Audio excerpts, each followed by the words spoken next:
Great,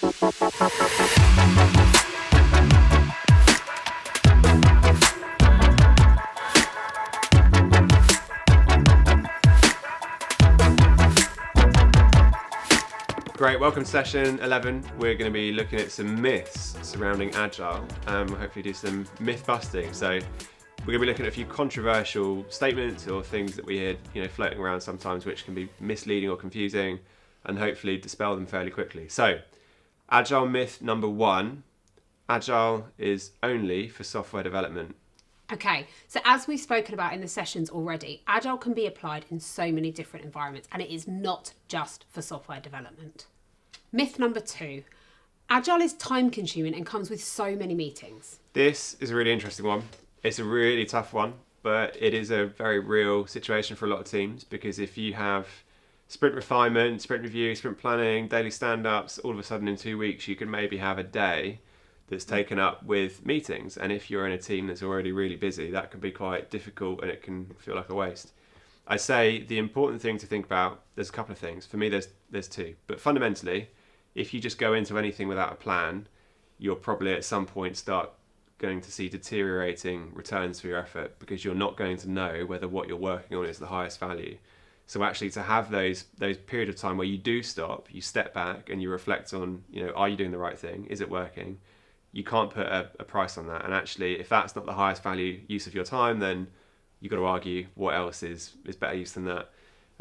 The second thing that I think is really important around time-consuming meetings is that if the team that you're working with are feeding back that they're feeling these meetings are taking up too much time, it's probably worth asking them what is valuable about these sessions. It might be that the sessions aren't being done in the best way, or they're done in the most effective way, and therefore the team aren't feeling like they're getting the most value for their time. It could be something really simple, like just changing the format of your sprint planning session. It could be as simple as changing, where or how you do your sprint review.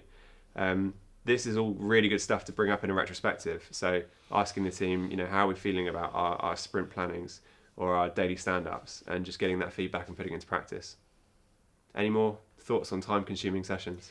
No, I think it's something that we definitely hear a lot of. I often hear people say that and then they try and either cut out or stop doing some and not the others. And that can become really challenging. But when they're done in the right way, everybody sees the value. So the conversation is no longer about them being time consuming. It's about actually using the time wisely and effectively. And they definitely do bring value when done in the right way. Yeah. Agile myth number 3. Agile is purely a methodology. This is a really interesting one. And it's something that we hear quite a lot of around it just being a framework or just being a process. And I think for me, take away the word agile, and ultimately this is just a way to work. And that way of working has been proven time and time again to be more efficient, more effective, more engaging for people. It can save money, it can save time. And it generally creates better solutions. So take away that word agile and just think about it as an efficient and effective way to work. And that's where you realise that actually it's not just a methodology, it's not just a framework, it's a mindset, and it's so much more than what most people kind of have been told it is. And if we think back to the values and principles sessions that we did earlier, lots of those values and principles are just really good common sense. And if you work with people and you work in teams, why wouldn't you put those into practice? So like I said, take away agile, just use the values and principles, hugely effective. And then thinking back even further to the agile funnel, having that mindset, around those values and principles, that's super value. That's not a framework in itself. That's just, again, common sense and doing, the right thing when working with a team. So yes, there are frameworks and there are principles in agile methodology, but there's also the mindset, the values that are super value on their own too. Myth number 4. You should follow the Scrum guide by the book. This is a really interesting one as well, but this is something that sparks quite a lot of debate with leaders in the business, and when you're trying to put change into place, sometimes it can be easy to jump at the stuff that you think is going to add value and leave the stuff that you don't think is going to add value. And often, what other people do on the other side is say, well, we must implement Scrum exactly by the book. And a lot of Scrum Masters or Agile coaches may just go, right, we've got to do everything by the book, and that's all that we can ever do. And you become quite preachy, and that can rub business people up the wrong way. So where do you find the balance? In my experience, in my opinion, it's great to start with the fundamentals. So if you're going to put Scrum into practice, at the beginning, do it by the book. Do all of the ceremonies as they're written out to do, perform the roles as they should be performed in the Scrum Guide. Start with the basics and do them really well. And then once you've done it a few times and you've started to figure out, what works for the team, then in the spirit of Agile, do some iterations. Don't change everything at once. Don't ditch a load of stuff in one go. Don't do any wholesale changes, but tweak things, based on what works for your team. Like we talked about earlier with daily stand-up, maybe 15 minutes every day is not enough. Maybe it's too much. Do a small change and then reflect on it. Don't bin all of the sprint stand-ups and then wonder why it's still not working. Then do some other wholesale change. Do a little change and tweak it.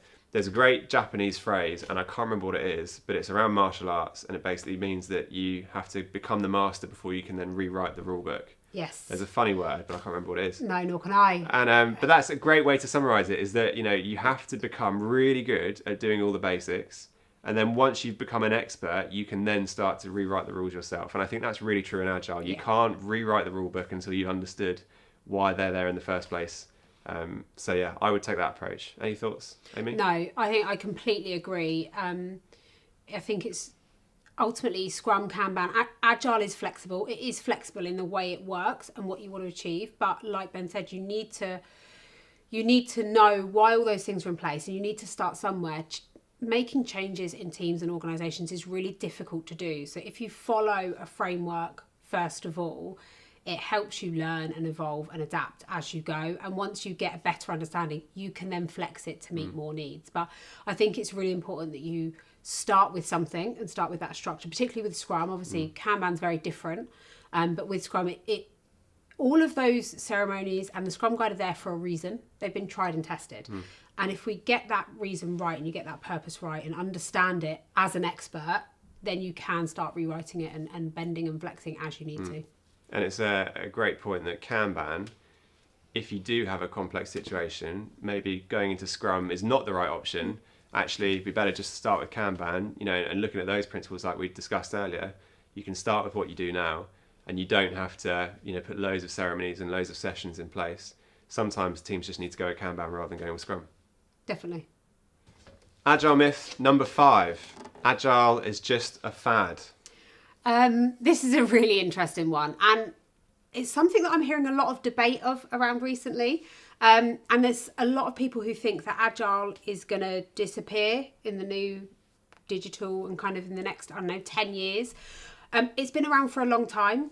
And I think I go back to my point around take away the word Agile and ultimately it's a way of working. I don't believe that the way of working is going to evolve that much over the next 10, 20 years.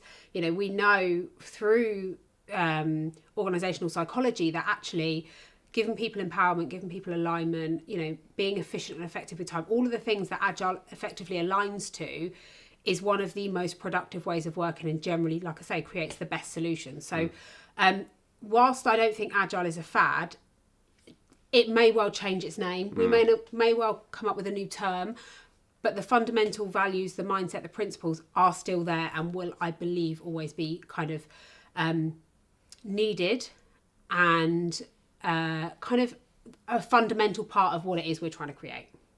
Myth busted. Done. Okay, so we've just gone through 5 quick myths there. We are going to share a whole bunch more because we appreciate that there's so many myths out there. And there's not time to go through them all now, but you will be able to download a whole sheet of all the myths out there and all of our answers to them.